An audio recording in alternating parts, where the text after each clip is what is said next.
مولا مسجد کوفہ میں پہنچے، جرکم اللہ، سوئے ہوئے لوگوں کو اٹھایا، ابن ملجم سے کہا اٹھ، نماز کا وقت قریب ہے۔ جو علی اپنے قاتل کو بے نمازی پسند نہ کرے وہ اپنے چاہنے والے کو بھی پسند نہیں کرے گا۔ میرے مولا نے ابن ملجم کو اٹھایا، مصلی عبادت پر گئے، نماز شروع کی، یہ واجب نماز تھی، امام حسن پیچھے کھڑے تھے، میرے مولا نے سجدے میں سر رکھا، یہ دوسرے سجدے میں سر جا رہا تھا کہ ایک مرتبہ فضا میں ایک تلوار بلند ہوئی، ظالم نے 1000 درہم میں خریدی تھی، 1000 درہم میں زہر لے کر اسے بجھایا تھا، میرے مولا کے سر پر ضربت کا لگنا تھا، علی کی زبان سے ایک سجدہ شکر، ذکر شکر جاری ہوا، فزتو ورب الکعبہ، رب کعبہ کی قسم علی آج کامیاب ہو گیا۔ علی کیا ہے یہ اللہ بتائے گا، میرے مولا کی ذات کا کمال کیا ہے یہ رسول اللہ بتائیں گے۔ ایک عربی زبان شاعر نے 2 مصروں میں کہا، ہاں علی بشر کیفا بشر، ہاں علی بشر ہے مگر کیسا بشر، ہاں علی بشر کیفا بشر ربہ فیہ تجلی وظہر۔ علی بشر ہے مگر یہ بھی تو بتاؤ کہ علی بشر کیسا ہے۔ علی وہ بشر ہے جس میں رب نے تجلی بھی کیا ہے اور ظہور بھی کیا ہے۔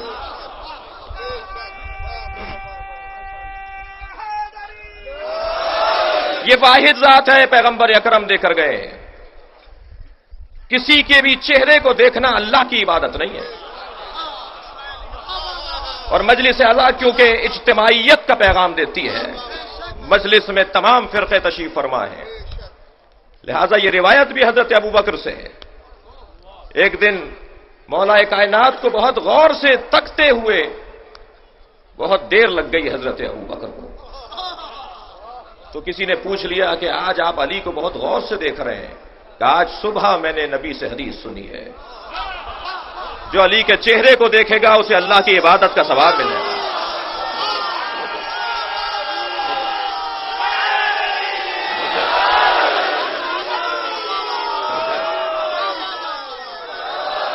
یہ وہ واحد ذات ہے کہ جس سے مدد لینے کے لیے آج یہ مجمع جمع نہیں ہے۔ یہ وہ واحد ذات ہے کہ جس کو اللہ نے اپنی مدد کا مظہر قرار دیا، اور جب اللہ کی مدد اور اللہ کی استمداد اور اللہ کی کمک کا مظہر علی قرار پائے گا تو پھر نبی بھی مدد مانگیں گے۔ لہذا آج کی اس امت اور اس قوم سے نہ کہا جائے کہ تم یا علی مدد کیوں کہتے ہو۔ یہ یا علی مدد کا عقیدہ، یہ یا علی مدد کا جملہ ہمارا نہیں ہے، یہ پیغمبر کا ہے۔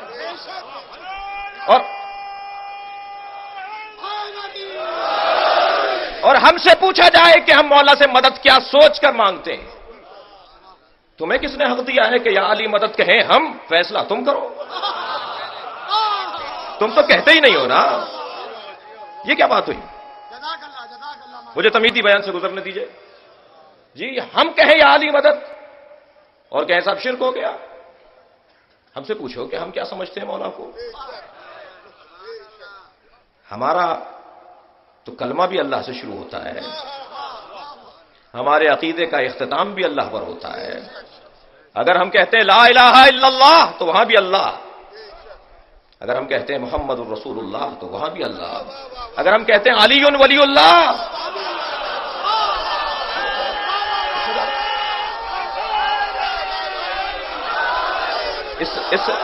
اس سے زیادہ کوئی عقیدہ توحید کی عکاسی ہوگی؟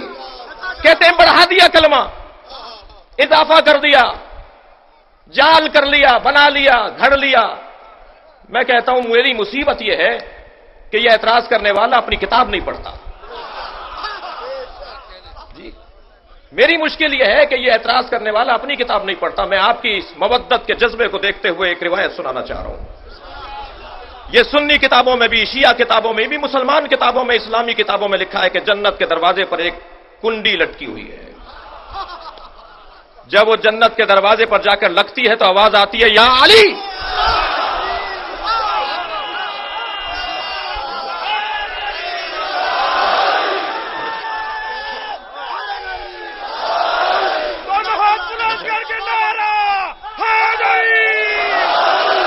جنت کے دروازے پر بھی یا علی کی آواز آئے گی۔ اب مجھے نہیں معلوم کہ یہ جنت میں بھی جائیں گے یا نہیں۔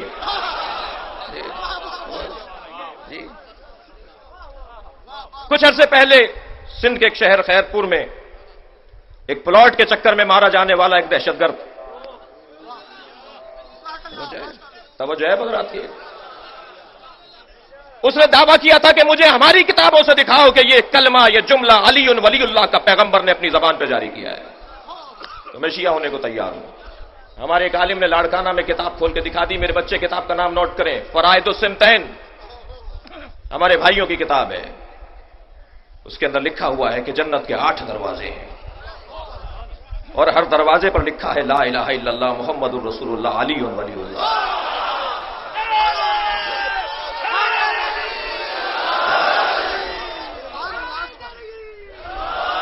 حسن و حسین جوانان اہل جنت کے سردار ہیں، ان الحسن والحسین سیدا شباب اہل جنت، امام حسین، امام حسن، امام حسین جوانان اہل جنت کے سردار ہیں۔ اور میں اس ممبر سے عشر محرم میں ایک دفعہ کہہ چکا ہوں کہ اہل جنت ہونے کے لیے مرنا ضروری نہیں ہے، اہل جنت تو ہوتا ہی دنیا میں ہے بھائی، حدیث بہت سامنے کی ہے، عربی بہت سامنے کی ہے، ان الحسن والحسین سیدا شباب اہل الجنہ۔ یہ نہیں کہا پیغمبر نے کہ حسن حسین جوانان جنت کے سردار ہیں، فرمایا حسن حسین جوانان اہل جنت کے سردار ہیں، دنیا میں اہل جنت ہوں گے تو تبھی جنت میں جائیں گے۔ تو امام حسن،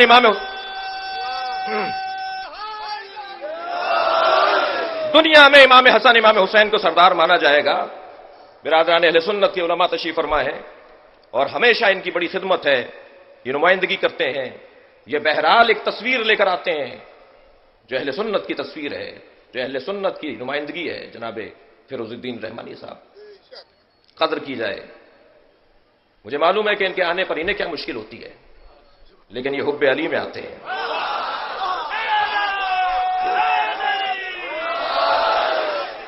محبت مولا میں آتے ہیں، اور جب مولا کی محبت میں آتے ہیں تو اللہ نے جس کی محبت لوگوں کے دلوں میں ڈالی ہے،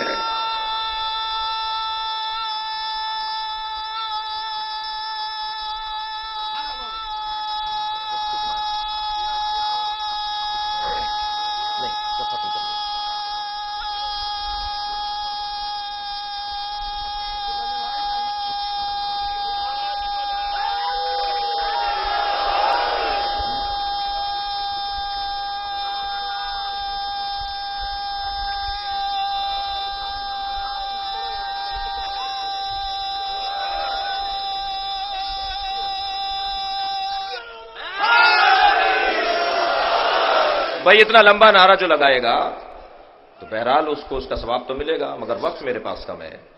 ان کی عقیدت میں کمی نہیں ہے، ان کی محبت علی میں کمی نہیں ہے، وقت تنگ ہے، بہت ساری باتیں کرنی ہیں، مولا کو بھی راضی کرنا ہے، اور جس سے علی راضی ہو جاتا ہے اس سے اللہ راضی ہو جاتا ہے، اور حالات پر بھی بات کرنی ہے، اور مولا کے آج مصیبت کا دن ہے، مصائب مولا علی بھی بیان کرنے ہیں۔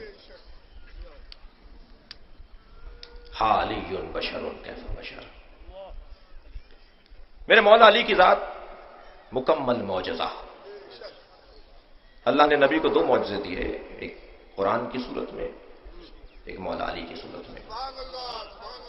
یہ حقانیت نبی پر دلیل ہے علی کی ذات۔ ابن ابی الحدید معتزلی اہل سنت کے عالم 30 جلدوں میں نہج البلاغہ کی شرح لکھ رہے ہیں، اور اس شرح کے اندر ایک جلد کو مخصوص کیا ہے کہ علی کو سمجھنا کسی بشر کے بس کی بات نہیں ہے، اور علی کو اس لیے نہیں سمجھا جا سکتا کہ علی جامع الاضداد ہیں، علی میں ضدیں جمع ہیں، کسی ذات کے اندر اگر ضد جمع ہو جائے تو اسے نہیں پہچانا جا سکتا، اور اللہ نہیں چاہتا تھا، اس لیے کہ میرے مولا کا ایک لقب ہے سرۃ اللہ، اللہ کا راز۔ جب اللہ کا راز ہے تو بندوں پر کیسے آیا ہوگا؟ اللہ جانتا ہے۔ یہ تو 1% سے بھی کچھ فیصد ہمیں بتا دیا گیا۔ فرمایا یا علی، اگر نبی فرما رہے ہیں یا علی میں اگر آپ کے فضائل بیان کر دوں تو نبی کا یہ جملہ نہیں ہے، لیکن نتیجہ بہرحال یہ نکلے گا کہ اللہ کے عقیدہ توحید پر حرف آئے گا۔ یہ واحد ذات ہے جسے پہچاننے میں بشر کا کام نہیں ہے، اللہ جانتا ہے یا رسول اللہ جانتے ہیں۔ میں نے آپ کے سامنے سورہ مبارکہ بقرہ کی 207 نمبر کی آیت تلاوت کی، وَمِنَ النَّاسِ مَن يَشْرِي نَفْسَهُ ابْتِغَاءَ مَرْضَاتِ اللَّهِ، اور لوگوں میں سے کچھ وہ ہیں جو اپنے نفس کو اللہ کی مرضیوں کے عوضوں پر رؤوف ہے.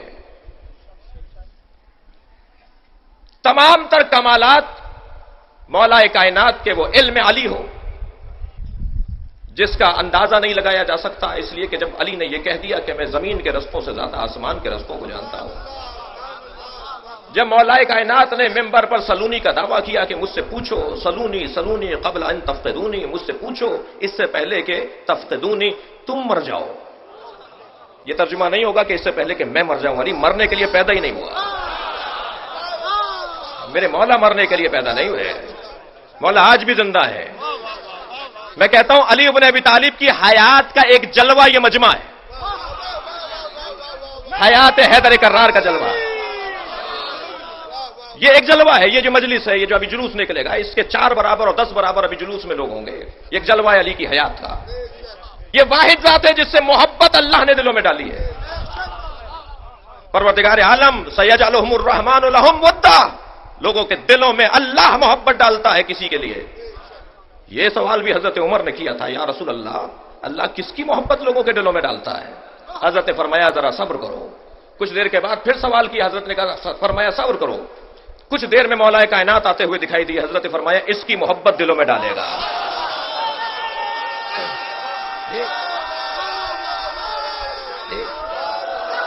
میرے مولا علی کی محبت اللہ نے دلوں میں ڈالی ہے، اور جس کی محبت اللہ دلوں میں ڈالتا ہے وہ کوئی نکال نہیں سکتا. مجھے کہنے دیجئے یہ دھمکیوں سے یہ مجمع کم نہیں ہوگا. یہ جو 3-4 دن سے ٹی وی چینلز کے اوپر جلوس کے روٹ کے مختلف مرحلوں کو حساس قرار دینے کی باتیں ہو رہی ہیں، مجمع تصور سے زیادہ ہے. اور یہ مجمع، یہ مجلس میں شریک لوگ جو ہزاروں کی تعداد میں ابھی مجلس میں بھی موجود نہیں ہے، شاہراہوں پر انتظار کر رہے ہیں. اطراف کی گلیوں اور شاہراہوں کے اوپر لوگ بیٹھے ہوئے آواز کو سن رہے ہیں. اس ممبر کا تقاضا ہے کہ اس کی آواز بہت دور تک لے جائی جاتی ہے، لہذا بہت سارے لوگ یہاں تک نہیں پہنچ پاتے مگر مجلس میں شریک ہوتے ہیں. کوئی مجمع میں کمی نہیں آئی. میں ایک جملہ تکرار کر رہا ہوں، جب مرنے والے تیار ہیں تو مارنے والوں کو کیا پریشانی ہے؟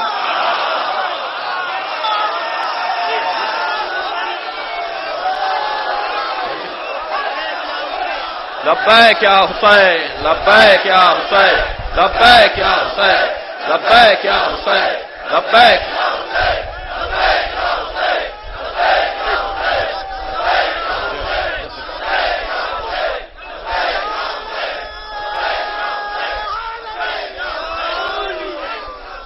بہرحال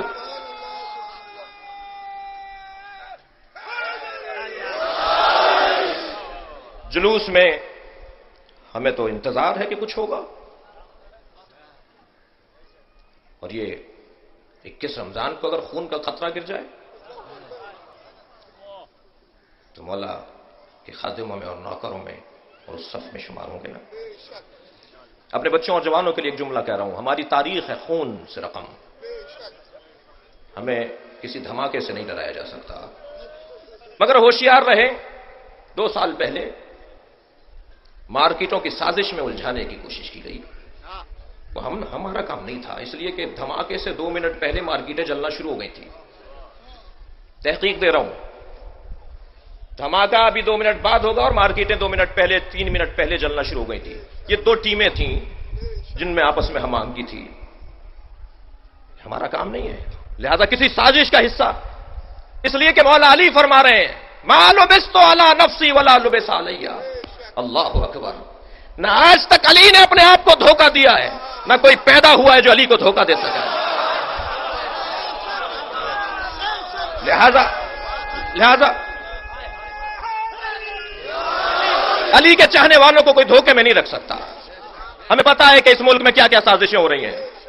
اس ملک کے لیے میرا اور آپ کا یعنی محبان حیدر کرار کا سانس لینا اس ملک کا سانس ہے. اگر میں سانس لینا بند کر دوں گا یعنی آپ سانس لینا بند کر دیں گے تو یہ ملک بھی سانس لینا بند کر دے گا. ہم اس کے ضامن بھی ہیں، ہم ان کے محافظ بھی ہیں، ہم اس کے بانی بھی ہیں. بانی ہونا تو پرانی بات ہو گئی، آج ہم اسے بچا رہے ہیں. ہمارا خاموش رہنا ہی تو اس کو بچا رہا ہے. ہمارا بدلہ لنا لینا ہی تو اس کو بچا رہا ہے. کبھی آپ نے دیکھا اتنے بڑے بڑے دھماکے ہوتے ہیں، کھوپڑیاں ملتی ہیں، کسی شیعہ کا سر ملا؟ کسی مولا کے چاہنے والے کا سر ملا نہیں عزیزان گرامی. ہماری تو یہ ہماری لائن نہیں ہے, ہمارا یہ موضوع نہیں ہے, ہماری یہ تربیت نہیں ہے. اور ہم نے تو اپنی بقا کا سامان مظلومیت میں تلاش کیا ہے. لہذا یہ ذہن میں رہے, وَمِنَ النَّاسِ مَن يَشْرِي, لوگوں میں سے کچھ ہیں جو اپنے نفس کو بیچ دیتے ہیں. اور یہ جو نفس کا بیچنا ہے اور مرضات پروردگار کا خریدنا ہے, یہ ایک ایسا مرکزی مقام اور مرکزی فضیلت ہے کہ اگر علم علی کا تذکرہ کیا جائے, اگر سخاوت حیدر کرار کا تذکرہ کیا جائے, اگر شجاعت مولا کائنات کا تذکرہ کیا جائے جس کے بغیر تاریخ اسلام گونگی ہو جاتی ہے, اگر علی کا تذکرہ شجاعت کا نہ ہو تو تاریخ اسلام میں کچھ باقی نہیں رہتا. اگر مولا کائنات کی جنگ بدر سے لے کر اور جنگ نہروان تک کی تاریخ نہ دیکھی جائے, اور وہ حیدر کرار جس نے 25 سال کے بعد جب ذوالفقار اٹھائی, اور پہلے سال اور دوسرے سال میں جب لوگوں نے کہا کہ علی تلوار نہیں اٹھا رہے, علی کے بازوؤں میں دم نہیں رہا, ذوالفقار میں کاٹ نہیں رہی, 24 سال کے بعد وہی ذوالفقار چلی. اس وقت میرے مولا 60 سال کے تھے, جس وقت میرے مولا 25 سال کے تھے وہی طاقت تھی, جس وقت میرے مولا 60 سال کے تھے وہی طاقت تھی. تم نے عمروں میں طاقتوں کو کیوں ناپا ہے؟ یہ قدرت پروردگار کا جلوہ ہے. یہ ماں کی گود میں بھی ہوگا تو کلہ اجدر کو چیر کر بتائے گا.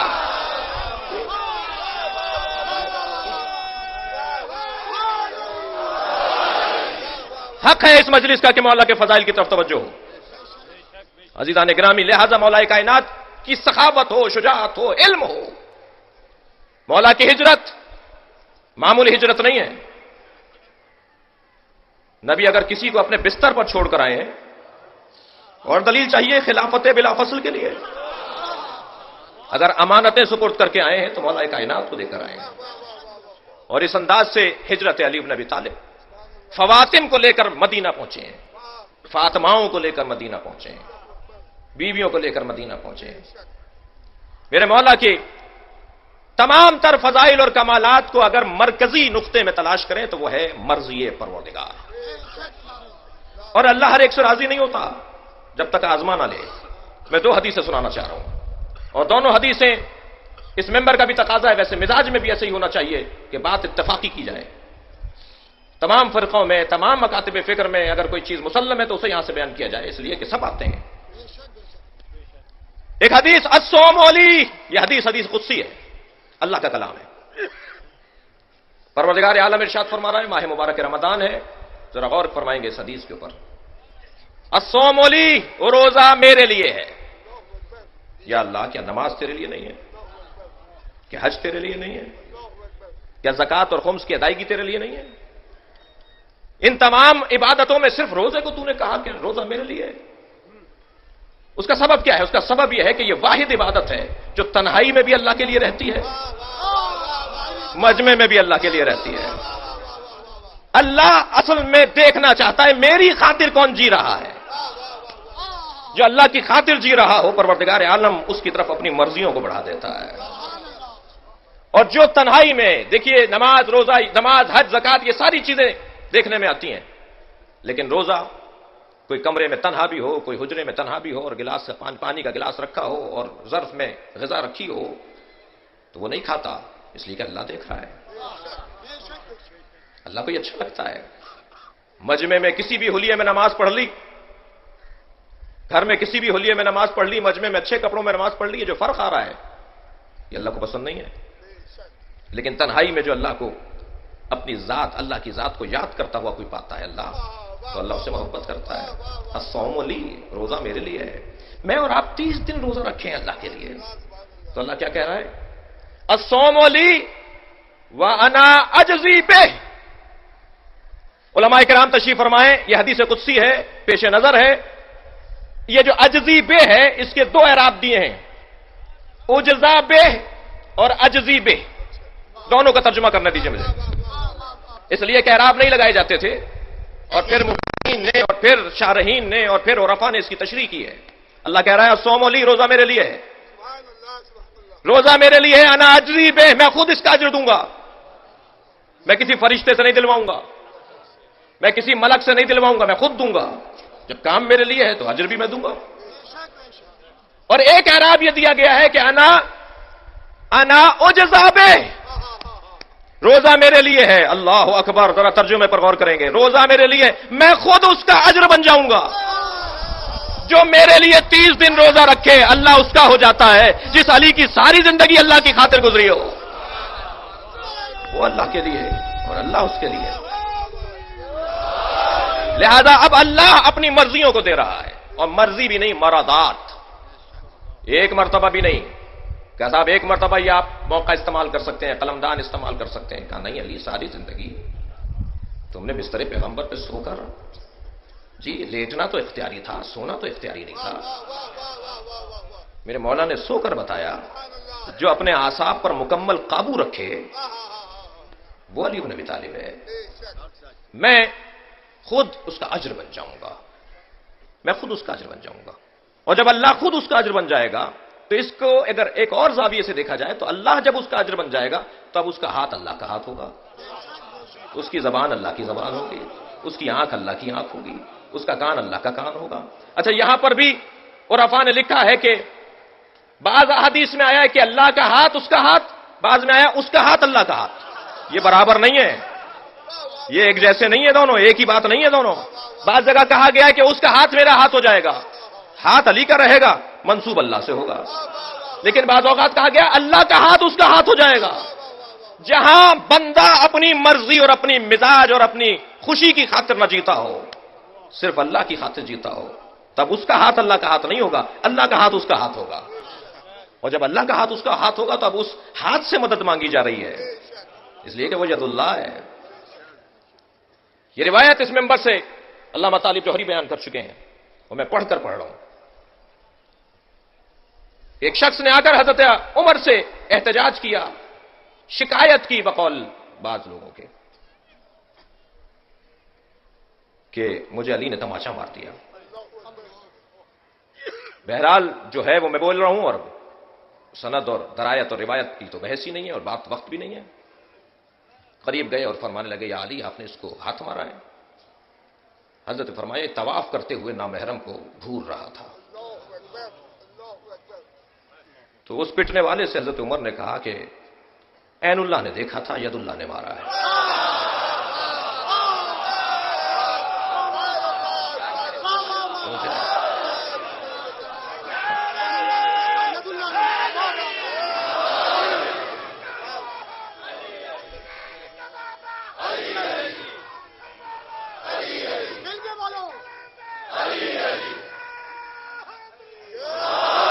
ایک یہ حدیث ہے کہ جو مولا کائنات کے ولی اللہ ہونے کے لیے،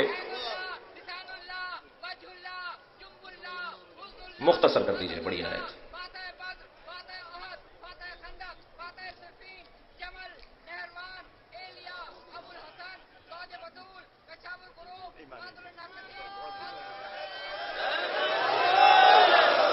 توجہ میرے ساتھ ہے، تھوڑا سا میری ذمہ داریوں کو بھی محسوس کریں۔ اللہم صلی علی محمد۔ ایک اور حدیث، یہ بھی حدیث قدسی ہے۔ ماہ مبارک رمضان ہے، ریاضتوں کا مہینہ ہے، سب روزے کی زبان سے بیٹھے ہیں آپ۔ کتنی اچھی عبادت ہے کہ دہن روزہ کے ساتھ یا علی کی آوازیں آ رہی ہیں۔ ایک حدیث قدسی میں اللہ اور ارشاد فرما رہا ہے، من طلبنی فقد وجدنی، جس نے مجھے چاہا اس نے مجھے پا لیا۔ ومن وجدنی فقد عرفنی، اور جس نے مجھے پا لیا اس نے مجھے پہچان لیا۔ ومن عرفنی فقد احبنی، اور جس نے مجھے پہچان لیا وہ مجھ سے پھر محبت کرتا ہے۔ ومن احبنی فانا قاتلتہ وانا قتلتہ، اور جو مجھ سے محبت کرتا ہے میں اسے قتل کر دیتا ہوں۔ غور کیجئے، جو مجھ سے محبت کرتا ہے فانا قتلتہ، میں اسے قتل کر دیتا ہوں۔ ومن انا قتلتہ فعلی دیتہ، اور جسے میں قتل کرتا ہوں تو اس کا دیا بھی میرے اوپر ہے۔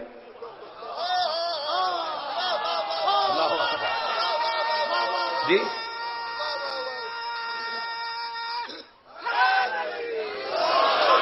اور جسے میں قتل کرتا ہوں اس کا دیا بھی میرے اوپر ہے۔ وَأَنَا دِيَتُهُ، اور میں خود اس کا دیا بن جاتا ہوں۔ اب وہ سوچتا ہے گویا میں کہہ رہا ہوں، وہ کہتا ہے گویا میں کہہ رہا ہوں، وہ دیکھتا ہے گویا میں دیکھ رہا ہوں۔ عزیزان گرامی، وہ دلائل ہیں کہ جو مولا کائنات سے مدد مانگنے کے لیے، مولا سے توسل کے لیے ہم اللہ کے ولی کے طور پر مولا کائنات سے مدد مانگتے ہیں۔ اصل طاقت اللہ کی ہے، اصل قدرت اللہ کی ہے، اصل وجود اللہ کا ہے، اصل نور اللہ ہے۔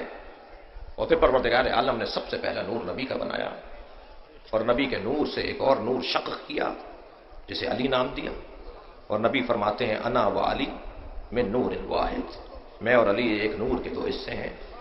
انا و علی ابوا هذه الامہ، میں اور علی اس امت کے دو باپ ہیں۔ میرے مولا نبی نے مولا کائنات کی معرفت کے لیے کوئی دقیقہ فرگزاشت نہیں رکھا، بلکہ اپنے اعلان سے پہلے مولا کی ولایت کا اعلان کیا، اور اپنے جانے سے پہلے مولا کی ولایت کا اعلان کر کے گئے۔ وہ ذات آج پوری دنیا میں ایک واحد ذات ہے کہ جس پر سب اتفاق رکھتے ہیں، عیسائی، یہودی، ہندو، مسلم، غیر مسلم، مسلمانوں کے فرقے، یہ واحد ذات ہے کہ جس سے محبت سب کرتے ہیں۔ آکسفورڈ یونیورسٹی اور کیمبرج یونیورسٹی میں نہج البلاغہ پڑھانے والے عیسائی ہیں جی، آسٹریلیا کی یونیورسٹی میں نہج البلاغہ پڑھانے والے عیسائی ہیں، علی گڑھ یونیورسٹی میں نہج البلاغہ پڑھانے والا ہندو ہے۔ ہم کوئی مالک ہیں مولا کی نہج البلاغہ؟ مولا نے ایک علم کا دسترخوان بچھایا ہے، جو طالب ہوگا وہ مل جائے، اسے مل جائے گا۔ یہ تو مجھے سوچنا ہوگا کہ میں نے کتنی مرتبہ نہج البلاغہ کو پڑھا ہے، میں نے کتنے مولا کے اقوال کو اور تعلیمات کو حاصل کیا ہے۔ اس علی بن ابی طالب نے ایک جامع ترین زندگی تفسیر قرآن کے طور پر نہج البلاغہ کی صورت میں سید رضی کا ہم پر احسان کہ وہ ہمیں دے کے چلے گئے، ان سب کو جمع کر کے چلے گئے۔ عزیزان گرامی، آج اس ذات کی شہادت کا دن ہے کہ جس کو پہچاننا اللہ اور نبی کے علاوہ کسی کی بس کی بات نہیں ہے۔ میں 5 منٹ آپ کے ذہنوں کو لے جانا چاہتا ہوں، کچھ دیر چلیے کوئٹہ کے مومنین کے ساتھ، کیا ہو رہا ہے وہاں۔ ہم ہمدردی کر رہے ہیں، یہ سارا مجمع، یہ مرکزی مجلس، یہ مرکزی جلوس، یہ ضمیر الحسن ٹرسٹ کے اہلکار، بانیان، اراکین، سب مل کر اپنے کوئٹہ کے مومنین کے ساتھ ہم رکاب ہیں۔ ہم آپ کو کوئٹہ کا نہیں کہتے، ہم آپ کو علی کا کہتے ہیں۔ اس بنیاد پر ہمارا آپ کا ایک بڑا گہرا تعلق ہے۔ کراچی میں کیا ہو رہا ہے؟ ہر روز خبر شہادت، ہر روز کسی کے قتل کی خبر۔ کل جو واقعہ پیش آیا، یہ 2 جوان جو زخمی ہیں، اللہ فرزند ایسے محدر کو شفا عطا فرمائے۔ یہ بہت ہی عجیب واقعہ ہے، شاید یہ عزاداروں کو روکنے کی ایک سازش ہو، مگر میں کہتا ہوں کہ یہ ہمارا دشمن کتنا بے وقوف ہے کہ اس کا اندازہ نہیں ہے کہ ان چیزوں سے یہ قوم رکنے والی نہیں ہے۔ یہ ایک معاہدہ ہے، یہ ایک عہد ہے مولا سے، یہ ایک طے شدہ ارادہ ہے، یہ نسلوں سے ہوتا آ رہا ہے، یہ اجداد سے ہوتا آ رہا ہے، یہ آئندہ بھی ہوتا رہے گا۔ لہذا ان چیزوں سے کوئی متاثر ہونے کی بات نہیں ہے۔ کچھ دیر کے لیے شام بھی چلیے، سازش ہو رہی ہے شام میں، اگرچہ وہاں کی حکومت کو بھی متنبع کریں گے ہم کہ جو آپ کی غلطیاں ہیں ان کا ازالہ کریں، لیکن ہمیں معلوم ہے کہ وہاں سازش ہو رہی ہے، اس لیے کہ یہ واحد حکومت ہے اس دہانے پر بیٹھی ہے جو اسرائیل کے مقابل ہے۔ حزب اللہ کی بہترین مددگار حکومت ہے، عالم اسلام کی بہترین مددگار حکومت ہے۔ اگر یہ حکومت منحل ہوتی ہے خدا نخواستہ تو کون پسند کا حکمران لا کر بٹھایا جاتا ہے، اور اس کے بعد وہ بند ٹوٹے گا، اور پھر وہ نقشہ جو اسرائیل کے ذہن میں ہے، اللہ اس مکر اور فریب کو اپنے منصوبوں سے ختم کرے، اور وہ بہت خطرناک منصوبہ ہے۔ البتہ ہمیں اللہ پر بھروسہ ہے، اور اللہ کے کام ہیں۔ لہذا شام کی موجودہ حکومت یا اسد خاندان کی حکومت یہ ہمیں عزیز ہے۔ بحرین میں کیا ہو رہا ہے؟ اب تک مسلسل شہادتیں جاری ہیں۔ برما میں کیا ہو رہا ہے؟ برما کے حوالے سے بہت سے لوگوں کو شاید نہیں پتا، ایران نے اپنا سفیر واپس بلا لیا ہے۔ میں ایک مطالبہ آپ کے توسط سے اور آپ کے ساتھ مل کر پاکستان کی حکومت سے کروں گا، اور آپ سے توقع ہے کہ آپ اور ہم سب مل کر یہ ایوان بالا تک، ایوان صدر تک اور مرکز تک اور اسلام آباد تک کی آواز پہنچائیں کہ پاکستان کی حکومت برما میں مارے جانے والے مسلمانوں کے قتل عام کے عوض کم سے کم اپنا سفیر واپس بلائیں۔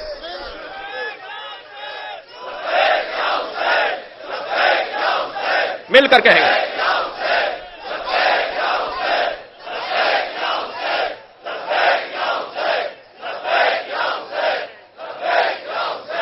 پاکستان کے حالات پر گریہ کریں کہ نوحہ کریں کہ اشک بہائیں لبوں میں تر.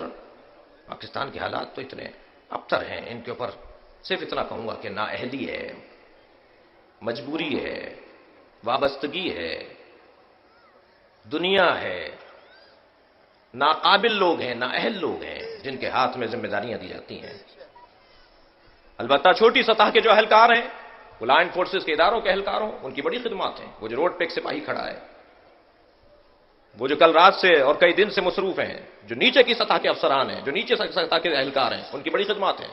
یہ اوپر کچھ طرح ارادوں میں تبدیلی ہوتی ہے اور انہیں بھی کہیں سے کہا جاتا ہے. اور بہت عجیب و غریب ماحول ہے پاکستان کا. صرف اور صرف اتنا کہہ کر میں مصائب مولا کی طرف آؤں کہ ہمیں ہر دور سے زیادہ ہوشیاری کی ضرورت ہے، سمجھداری کی ضرورت ہے، یگانگت، یکجہتی اور اتحاد کی ضرورت ہے، آپس میں محبتوں کے فروغ کی ضرورت ہے. جہاں کہیں سے بھی کوئی لڑانے کی بات اور لڑنے کی بات اور اختلاف کی بات آئے، سمجھ لیں یہ شیطان کی آواز ہے، یہ مولا کے چاہنے والے کی آواز نہیں ہے. جو ہماری قوم میں اور ہمارے اداروں میں تصادم کو ایجاد کرتا ہو، سمجھ لیں یہ شیطان کی آواز ہے. وہیں اس کی زبان روکیے اور اس کی زبان کاٹیے کہ اگر ایسا بھی ہوا تو یہ بعد میں دیکھیں گے، مگر تمہارا بولنا فساد پھیلائے گا، تمہارا یہ کہنا فساد پھیلا رہا ہے. لہذا وہ تو اگر کچھ ہوگا تو ہوگا، تم بھی کسی کا شکار ہو اور کسی کا آلہ کار ہو. لہذا ہر وہ شخص جو اتحاد توڑنے کی بات کرے اسے ہوشیار رکھیں، اس سے ہوشیار رہیں. عزیزو، آج زینب یتیم ہو رہی ہے. ابھی آپ مولا کے تابوت کی زیارت کریں گے، اور جب تابوت کی زیارت کریں تو یہ ذہن میں رہے کہ میرے مولا کا سر شگافتہ ہے، میرے مولا کے سر پر ضربت لگی ہے. ہر روز میرے مولا کسی نہ کسی رحم کے گھر افطار کر رہے ہیں. یہ آپ نے جملہ تو بہت سنا ہے نا کہ بیٹیوں کو باپ سے محبت ہوتی ہے. شاید سبب ایک یہ بھی ہو، فرمایا بیٹا حسن اپنی بہن ام کلثوم سے کہو کہ آج 18واں روزہ میں اپنی بیٹی کے گھر افطار کروں گا. ایک بیٹی کے لیے بڑا مقام ہے کہ اس کا بابا، وہ بھی علی جیسا بابا، اس کے گھر افطار کرنے کے لیے آ جائے. مولا کائنات پہنچے ہیں اپنے بچی کے گھر. جناب ام کلثوم نے دسترخوان بچھا دیا، ایک ظرف میں دودھ، ایک ظرف میں نمک اور بابا کی پسندیدہ روٹی، جو کی روٹی رکھ دی میرے مولا کے سامنے. جناب مولا کائنات نے ام کلثوم کو دیکھ کر کہا بیٹا تم نے اپنے بابا کو بھلا دیا. کبھی تمہارے بابا کے دسترخوان پر ایک چیز سے زیادہ دو چیزیں رہی ہیں. اجرکم اللہ. اپنی آوازوں کو بلند کریں عزیزان، تکلف کر کے نہیں روئیں. فرمایا بیٹا، جناب ام کلثوم نے چاہا کہ نمک کو اٹھا لے، میرے مولا نے ہاتھ روک کر کہا بیٹا دودھ اٹھا لو. اس کوفے میں بہت یتیم رہتے ہیں جنہیں پینے کو دودھ نہیں ہے. میرے مولا نے جو کی روٹی سے نمک کے ساتھ افطار کیا. بیوی فرماتی ہیں ساری رات میں نے بابا کو دیکھا کہ مصلے سے اٹھتے ہیں اور صحن خانہ میں آ جاتے ہیں. کبھی آسمان کو دیکھ کر کہتے ہیں انا للہ اجرکم اللہ، اجرکم اللہ و انا الیہ راجعون. کبھی آسمان کو دیکھ کر پھر پلٹ کر آتے ہیں، کچھ دیر کے بعد آسمان کو دیکھ کر کہتے ہیں ہذہ اللیلۃ التی قد وعدت، یہی وہ رات ہے جس کا علی سے وعدہ کیا گیا ہے. جناب ام کلثوم سے رہا نہیں گیا، بابا یہ کیسی رات ہے؟ کہ بیٹا تمہارے نانا نے مجھے بشارت دی تھی، ماہ رمضان، شب قدر کی رات، مصلی عبادت، اللہ کا گھر ہوگا، علی تمہارے سر پہ ضربت لگے گی. یہ وہی رات ہے. جناب ام کلثوم کے حجرے سے اپنے گھر سے نکل رہے ہیں، میرے مولا نے سر پہ امامہ رکھا، ابادوش پہ لی، نالین پاک پہنی، حجرے سے نکل کر صحن خانہ میں آئے. عزادارو آپ کے گھروں میں بھی اور آپ نے دیکھا بھی ہوگا کہ پرندے، خاص طور پر مرغابیاں اور مرغیاں، تاریکی میں کونا لے کر بیٹھ جاتی ہیں. اندھیرے میں یہ جانور باہر نہیں نکلتا. لیکن جیسے ہی مولا کائنات صحن سے گزرنے لگے، بطخیں پر مارتی ہوئی آگے آ گئیں، مولا کے سامنے آ کر کھڑی ہو گئیں. مولا نے رستہ بدلا، وہ سامنے آ کر کھڑی ہو گئیں. مولا نے پھر رستہ بدلا، پھر سامنے آ کر کھڑی ہو گئیں. مولا زمین پر بیٹھ گئے، ان کے سروں پر ہاتھ پھیرنے لگے، کہنے لگے ام کلثوم میرا نوحہ پڑھ رہی ہیں، ام کلثوم میرا ماتم کر رہی ہیں. میرے مولا مسجد کوفہ میں پہنچے، اجرکم اللہ. سوئے ہوئے لوگوں کو اٹھایا، ابن ملزم سے کہا اٹھ، نماز کا وقت قریب ہے. جو علی اپنے قاتل کو بے نمازی پسند نہ کرے، وہ اپنے چاہنے والے کو بھی پسند نہیں کرے گا. میرے مولا نے ابن ملزم کو اٹھایا، مصلی عبادت پر گئے.